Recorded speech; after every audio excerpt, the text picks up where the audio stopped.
Great experiences build great leaders. Great leaders build great teams. This is Building Great Sales Teams.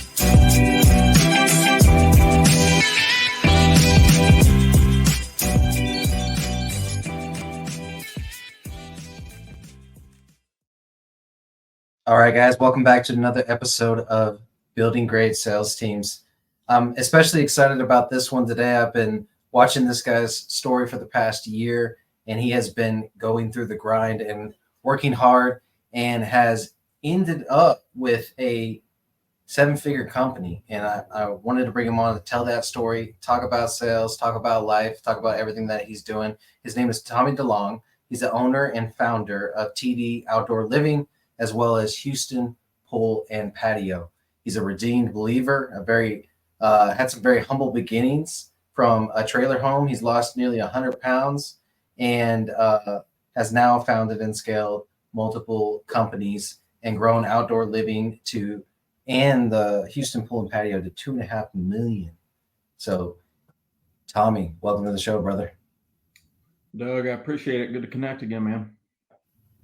Awesome, man. All right, I'm gonna get right into it because I just started coaching contractors this year, and I built several sales programs for home services in general. All right, and I'm very curious about, because this is one of those things. It's kind of like the 2.0, the 3.0 of the sales program. You're walking into a home.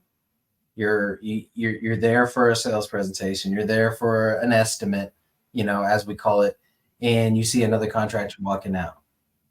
So when you're going into that home, why do you know you're going to win that business over that contractor? Man, great question to get started. Yeah, I think one is just experience and longevity, and I know there's other contractors, especially in my area in Houston. I mean, it's, the concrete jungle of the world. So there's always stuff going on. But I think my experience and just my big thing with sales, because I've been in so many homes and done this for going on 20 years, is relating and having that relationship and building the trust. I'm not going in, and I hear it from customers all the time, and there's nothing wrong with it. It's just not what we do and, really our core value. I'm not going in with all the fanciest stuff and the greatest sales deck and, all that kind of stuff. I mean, I get our point across, and I make sure that we're authentic and our story is told. But my big thing, Doug, is just building that relationship and building that trust, because contracting can get a little bit of a bad rap with, people getting burned, or, a contractor coming in super cheap and saying it'll take 3 to 4 weeks, and then the price doubles and it takes 3 to 4 months, and just those kind of things. And that's just not the game we play. That's not the company we are. So, I mean, it's just the trust and having good referrals, where if a customer has questions, being able to point them in directions of previous customers. And I mean, that's the big thing for sure. Absolutely, brother. So whenever we talked last, I want to say it was about a year ago, you had been talking about bringing in basically pool installations. You wanted to get into that business. It was something that you were interested in. And, I had some insight behind it, but, you've obviously gotten deep into it now. How has that gone, and how has that journey been for you? Because I'm sure there's plenty of contractors that do patios, backyards, and obviously refer out the pool business. And so now you've brought that, I guess, more internal, or started your own division of it. Yes, exactly right. So, we kind of branched out and did a little bit of a sister company, if you will, Houston Pool and Patio. And I had done, so we're working with Latham fiberglass pools. They're an amazing company that's all over the world. And I had installed and built fiberglass pools in the early 2000s, right at the tail end, and then out of college for a few years. And the company I was with was a family-owned business in San Antonio, kind of in your neck of the woods.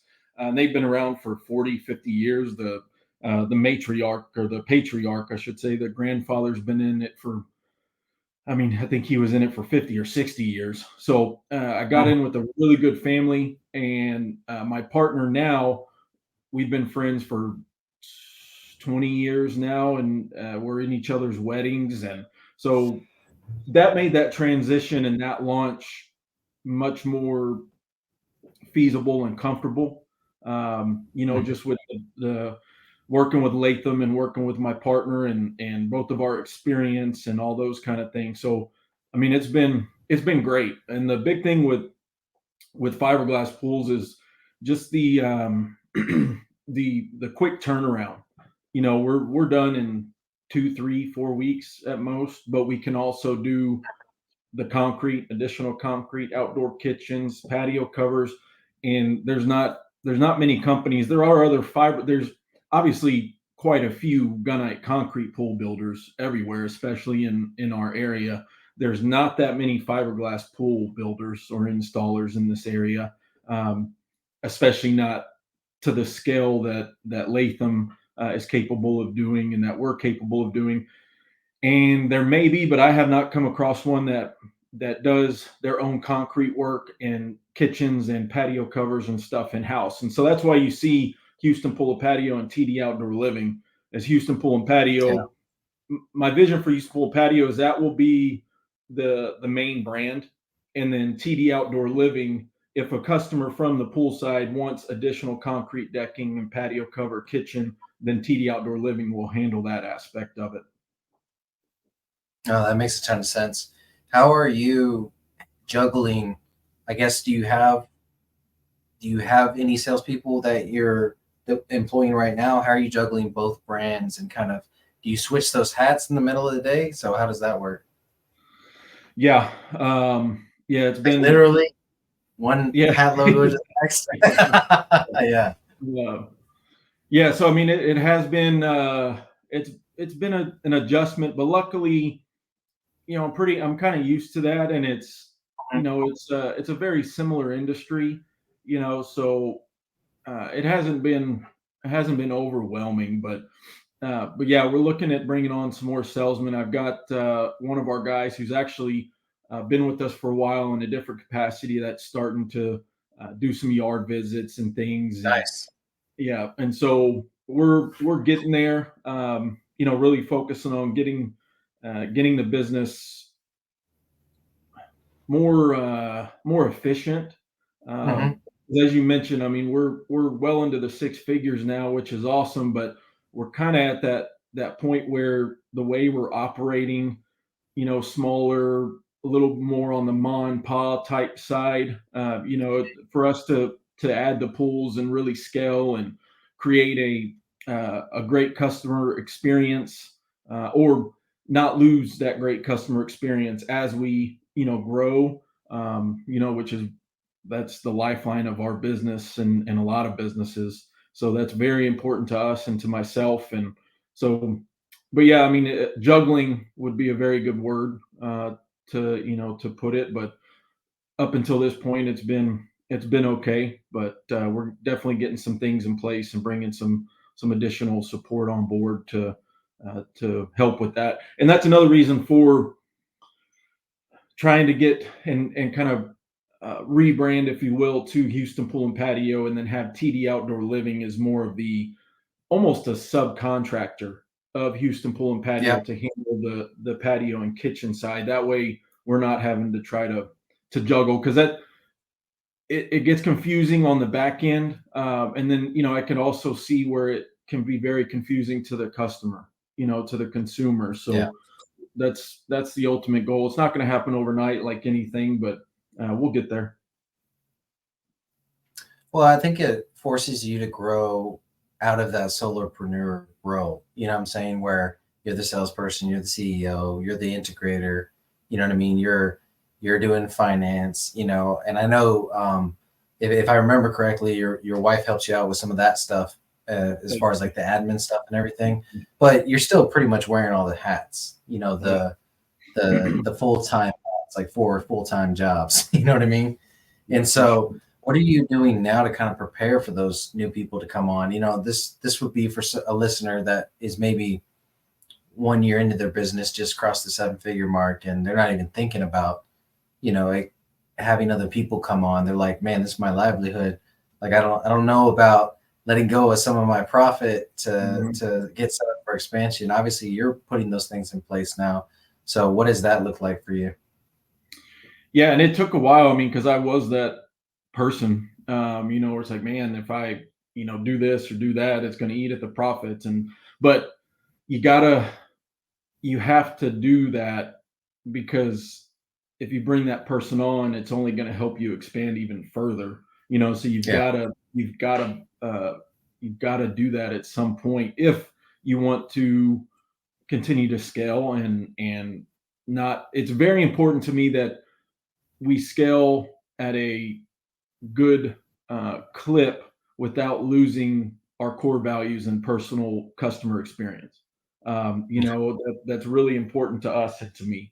But yeah, I mean, you're right. It's 3 or 4 full-time jobs and multiple companies, and running the sales and the marketing and the project management and those kind of things. So my biggest thing right now is getting SOPs in place, and getting a simple CRM, getting switched over to JobTread. Because our software right now is good for quotes and invoicing, but there's no kind of CRM or project management aspect to it.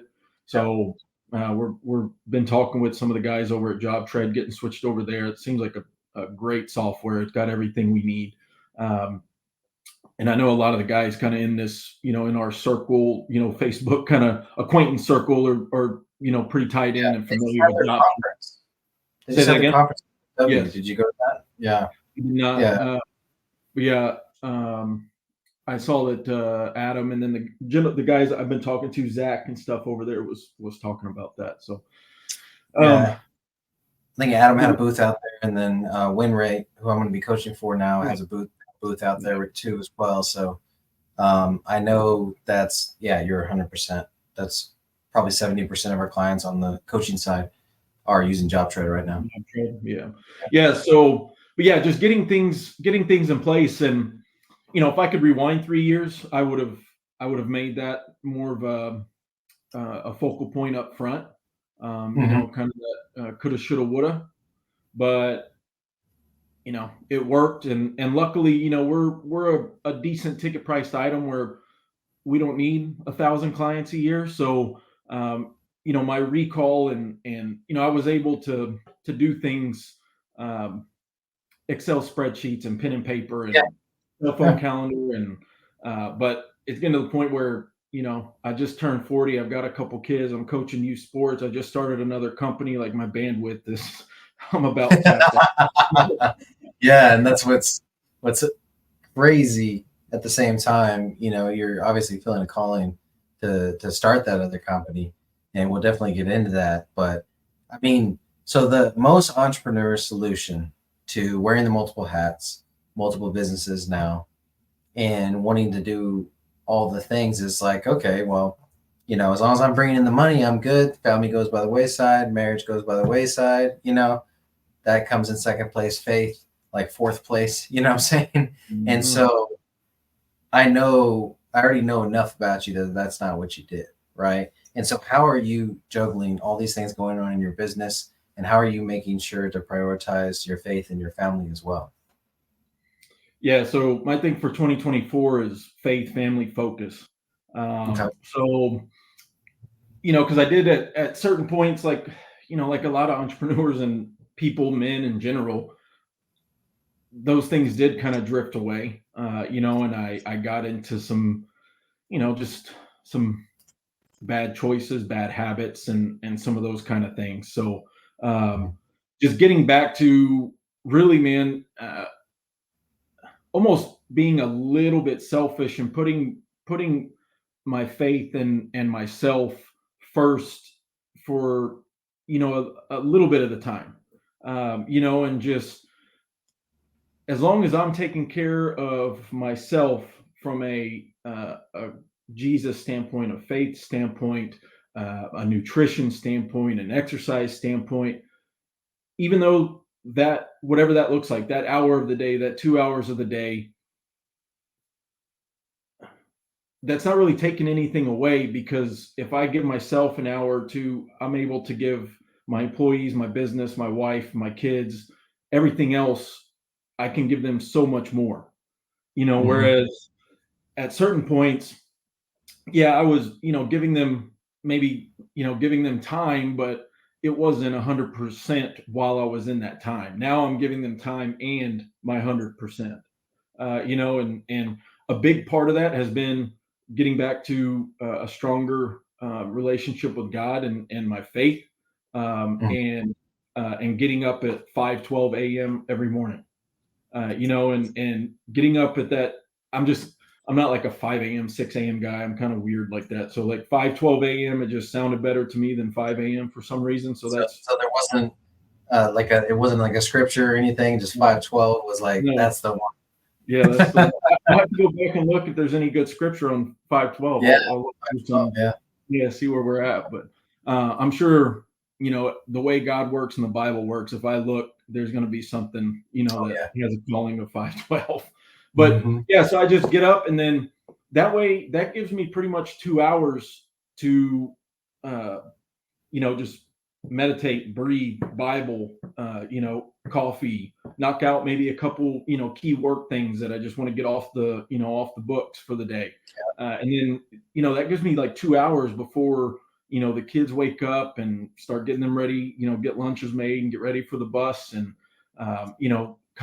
my guys start calling and need to pick up materials, and, just life happens. But getting up at 5:12 and having those couple hours in the morning to do, what I need to do has been a tremendous help. And it's amazing. It's amazing what 2 hours uninterrupted in the morning can do. I swear, from 5:12 to 7:12, I can get more done than from 7:12 to 12:12. It Oh, seems absolutely. just with phone calls and emails and distractions and text, and I mean, so those 2 hours are vitally important. So kind of the long answer to your short question would be getting back to a Christ-centered life, and because that helps with everything else, and then waking up early and making those two things those are non-negotiables. Well, I think you touched on something that's important that I don't think a lot of people consider that, you know, time is just linear and, a mathematic number, but the quality of that time, the depth of that time that's spent Mhm. matters, right?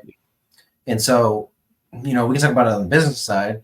If I'm running a meeting on the business side and I have an agenda and I stick to that agenda and I hit the major things that are going to move the company forward in the meeting, and my team collaborates on how we do that and we execute well and we do it in 30 minutes, that's worth way more than a unscheduled, organized hour and a half meeting with like snacks in between and BSing about this client or that customer, whatever the case is. That's going to be worth way more. And the same thing with time with my kids. You're talking about getting up and reading the Bible in the morning. I've been doing that consistently for a couple of months now, and it has completely changed my life.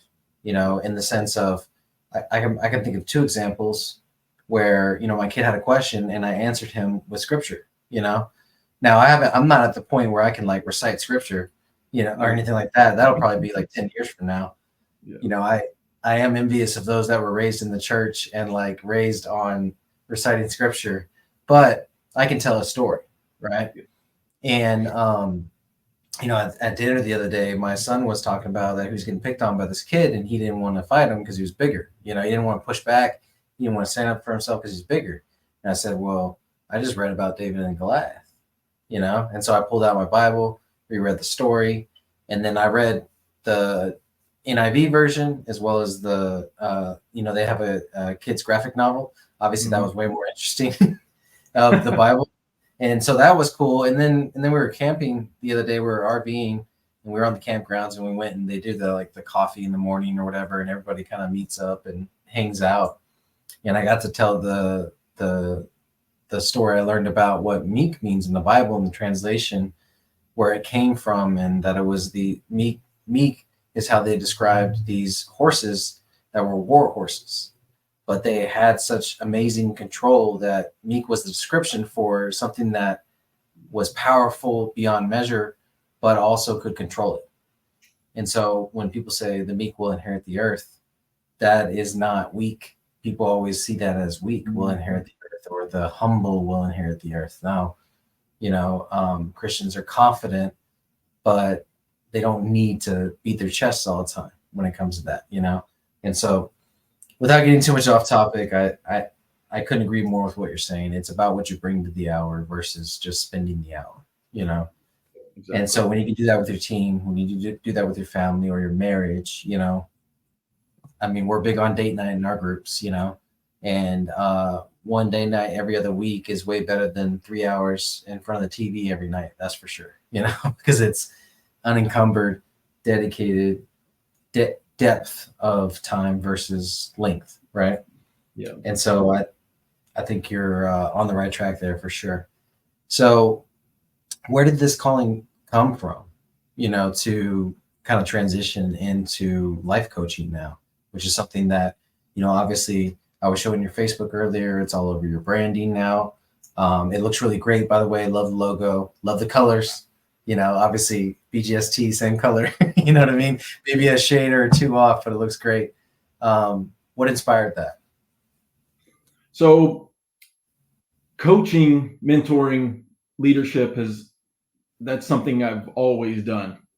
Just growing up as an athlete, and then, playing multiple sports and all those kind of things. I mean, everybody that you talk to that knew me at 16, 18, 20, into college, everybody thought I was going to be a general manager or a head coach or something along those lines. And in college, and then right after, I was in the pool business, and then went into sports marketing, which was, the sports industry was kind of always what I thought was my dream, but I found out it necessarily wasn't. But when I was in that, I worked with a lot of families, parents, and high school athletes, mentoring them and helping them through the college recruiting process.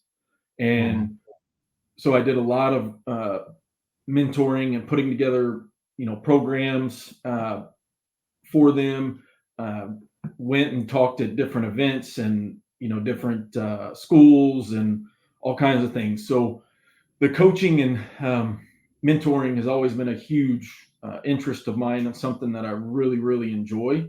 And here recently, just with some of the things I've gone through the last few years, and came to a head last year and made some significant changes. And you said it right. It's more of a calling. It's not. I can't really explain it to you 100%. I've had other people ask me, and I guess that tells me and whoever's listening, all you need to know is I really cannot explain it. It just, things came to a head, and something clicked, and I started seeing all these signs, and picked up Winning the War in Your Mind by Pastor Craig Groeschel at a Life Church in Oklahoma. And that was just, I'd never heard of him, never heard of the book. I just randomly went into Barnes and Noble one day, grabbed a Starbucks, found his book, and was like, oh, this looks interesting, and couldn't put it down for 3 days. And just things, there's a lot of, I call them divine, instances. You can call it coincidence. I'm not a huge believer in that, but that just kept transpiring. And, I just kept getting pulled in.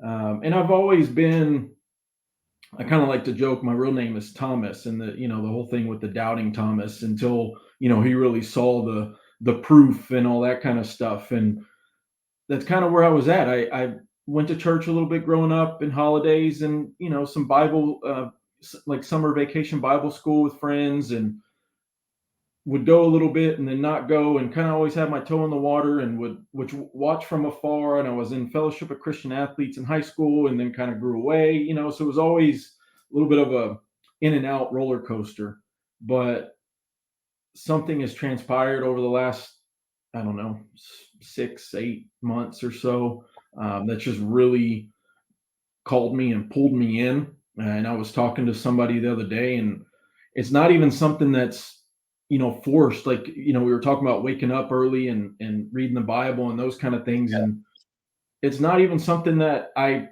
have to do or force myself. It's just what I want and what I'm pulled to do at this Mhm. point.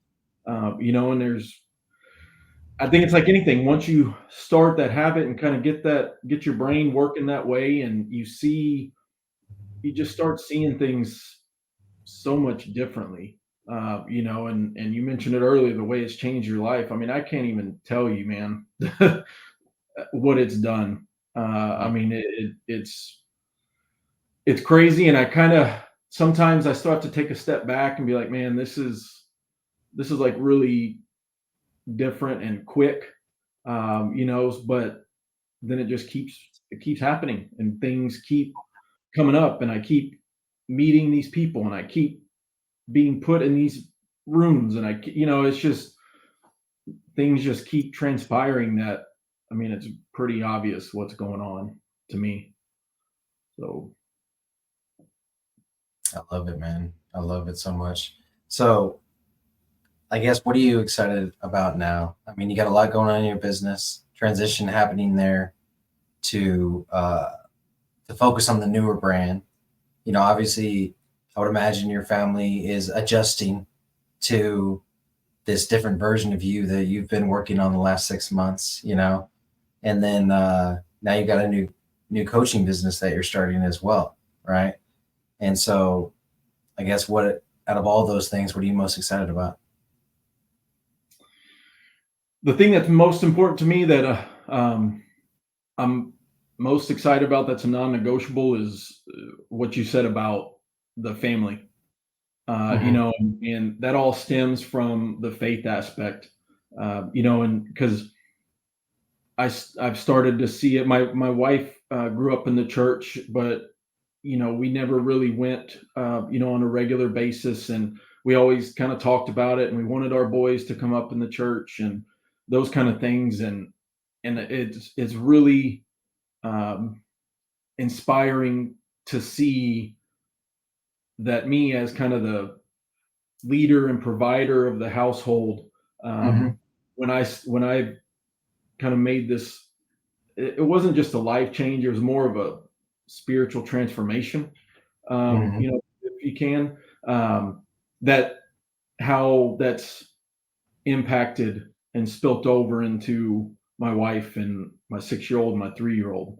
Because previously they were real reluctant. They didn't want to go. They were worried about going to church because they didn't know anybody in the kids' classes, and those kind of things. And now we've gone, and they're like, Monday morning rolls around. Are we going back to church? I don't want to go to school. Can we go to church? And it's just those things that keep transpiring are just amazing. So the thing I'm most excited about is continuing to grow that relationship with with God, and putting that first, because of what I've seen it do to every other aspect of my life, with wife, family, kids, friends, business. Just 6 months ago, I would have continued to watch your stuff from afar and never reconnected, and wouldn't have been on this podcast. And so it's just those things, not even putting myself in certain positions, but just it naturally happening with everything else that's going on. I'm really excited about the business side of it, with with Houston Pool and Patio and TD Outdoor, and Hmm. I'm excited about those brands and that growth. Um, but I'm really excited about getting those things set up from a CRM and SOP type standpoint, so that I can work on the business and not so much in the business. Uh, that way I can put I have more time and energy and resources to put towards the coaching. Because that's in its infancy, but it's definitely something that excites me, and something that I'm looking forward to, and starting to work on building out a course, and some of those, laying that foundation, and making sure, because I've got I'm getting that Christian foundation, and really focusing on those values and that foundation, coupled with what I've learned over 20 years of basically being an entrepreneur, and what I would have done differently 3 years ago when I started TD Outdoor, putting that in place on this, and not rushing into it, because I want to make sure, that that's done right, because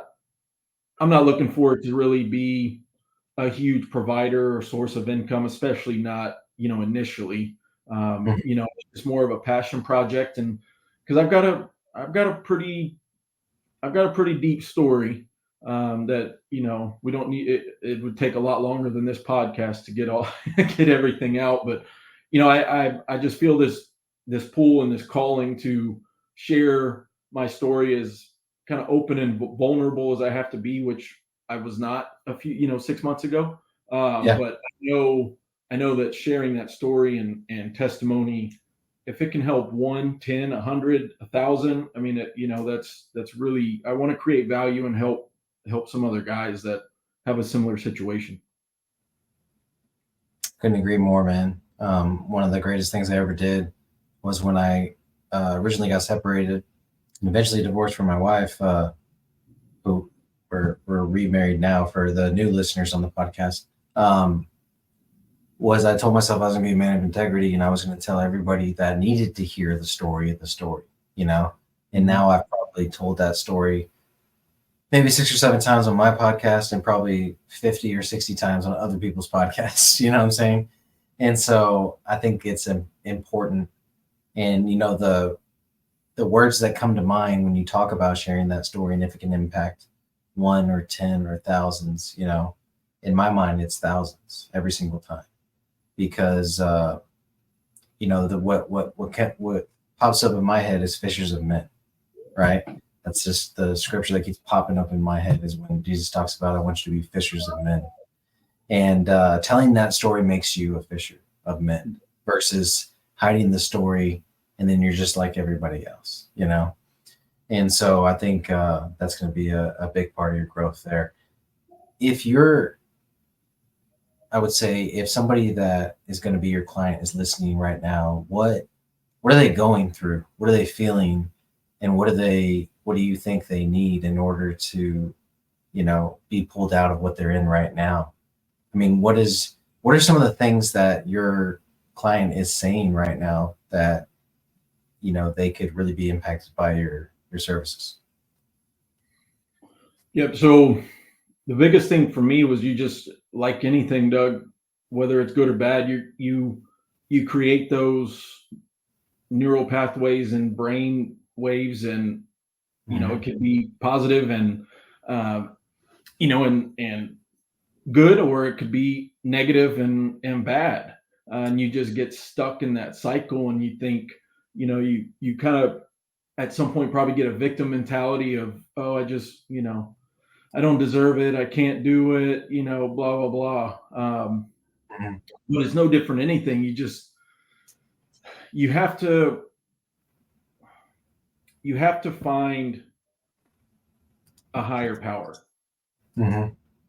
I mean, that's, if you look at most success stories, even down to guys that you wouldn't think so, like Russell Brand, Right. right?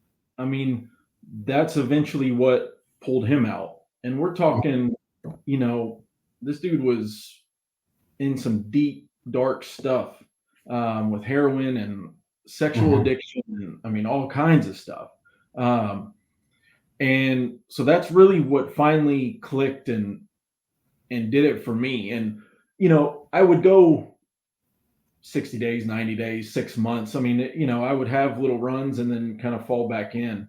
But just with this calling and being pulled closer to God, and developing that relationship, the feeling is just so much different. Because you have that outlet, you have that resource, you have that higher power. You understand it's not just you against the world, or you against addiction, or you against, whatever.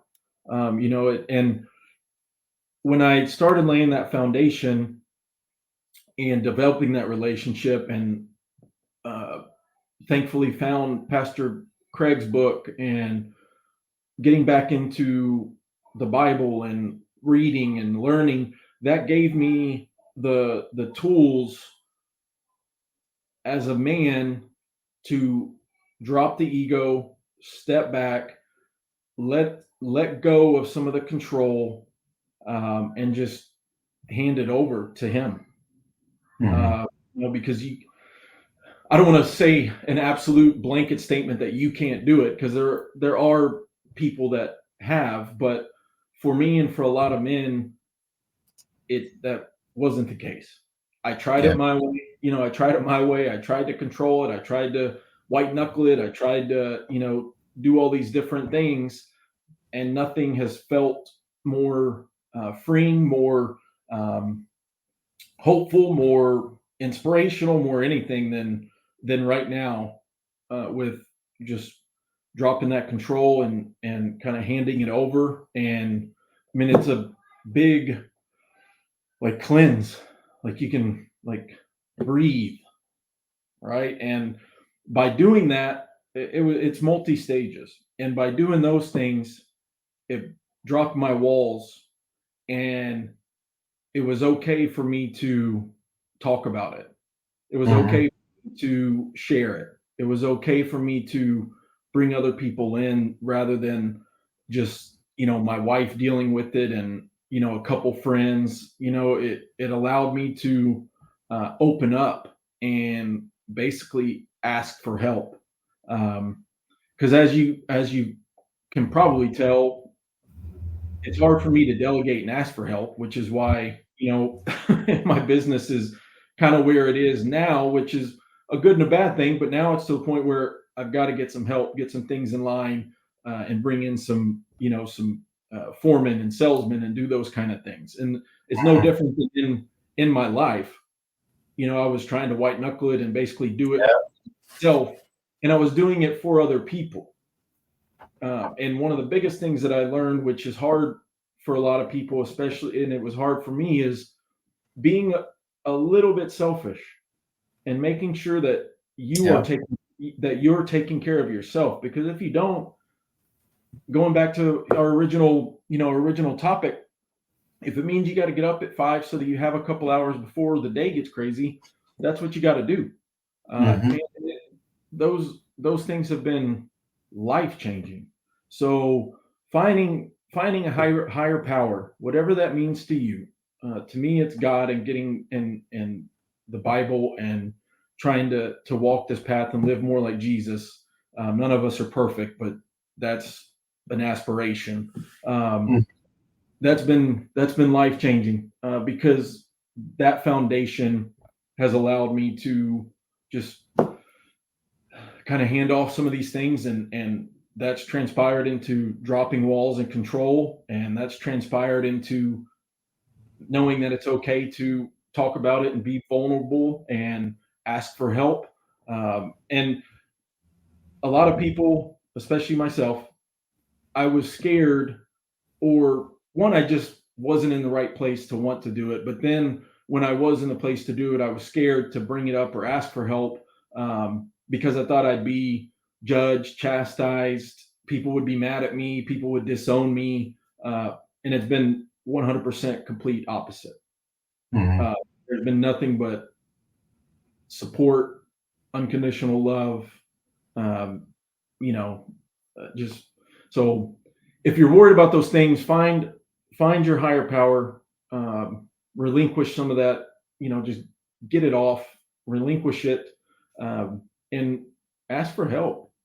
That's a big thing, because I promise everybody that you're gonna open up to and ask for help already knows, more than likely. And so, just trying to hide it, and be sneaky about it may work for a while, but for the most part, everybody that matters in your life that cares about you and you care about has a good idea or they know. So, being vulnerable and asking for help it's only gonna help the situation. You said it's a good aspiration to have to be like Jesus. And one of the metaphors I always use when it comes to that is, I'm never going to be Michael Jordan. I know that. You know what I'm saying? But more people will understand this metaphor than the Jesus one. So I always say I'm never going to be Michael Jordan. But if I practice every day in basketball, I'm going to lose some weight. I'm probably going to inspire my kids to get better if they play the sport. Maybe I'll even have a little more context when coaching their teams and whatever the case is. You know what I'm saying? I may be trying to be like Mike, but I'm not going to go play in the NBA, you know? And so, same thing. I may be trying to be like Jesus, but I know that I'm never going to sit at the right hand of God. You know what I mean? Hopefully, I'll get to be part of his army someday, in some other spirit, spirit form. But if that's what I'm working towards, then it's going to do nothing but good. Mhm. You know what I'm saying? As long as your North Star is there. And I think that's why we get excited when we talk about, all right, what are we excited about? Well, right now I'm excited about my faith and I'm excited about my family. That's what I'm most excited about. Just genuinely. I'm excited about the next RV trip, the next prayer on a mountain, the next conversation with my kids about God, and the next the kids are starting up baseball soon, so the next practice, or the next backyard practice, I should say. That's what I'm most excited about. And yeah, I'm excited about my business too, but it's for the first time, and I think this is what you're experiencing too, for the first time, that my identity and my mood does not rise and fall in my business. You know, if my family's taken care of, if the bills are paid, then it rises and falls on my faith and my family and myself. Mhm. You know, and even if they aren't, I've learned how to live, how to like be present and be uh be a good father and be a good husband despite adversity. Whereas before in my 20s, and probably similar for you, it was everything was crap if the business wasn't right or the money wasn't right or whatever the case was. So, all right, brother, I got one more question for you. And this goes right in line with what you're talking about, which is, what does legacy mean to you, and what legacy do you want to leave behind? Yeah, I mean those go hand in hand. Legacy to me means what you leave behind, and not necessarily financially. Obviously, you want to be able to provide for kids and upcoming generations, but more so, it's about what did you do while you were here? What are people going to say at your funeral? What's your eulogy going to be? Um, and that's I've always been pretty unselfish and helpful, but here recently it's another foundation with faith and living more like Jesus and the Bible is being of service, and creating more value because you can have ministry in whatever you do, Mhm. and it took me a long time to realize that. Yeah, I mean, building outdoor living and patios and kitchens, it's a fun business. It's a cool business. It keeps me out of a cubicle. It keeps me out of a 9 to 5. Um, but I never really saw my true purpose in it. Uh, but now I see that more because I can connect with more people and be nice to people and because the customers I'm working for, they're all human too. And most of them have, and this goes back to, when you ask me when you walk into a house, what makes you know that you're going to get the sale?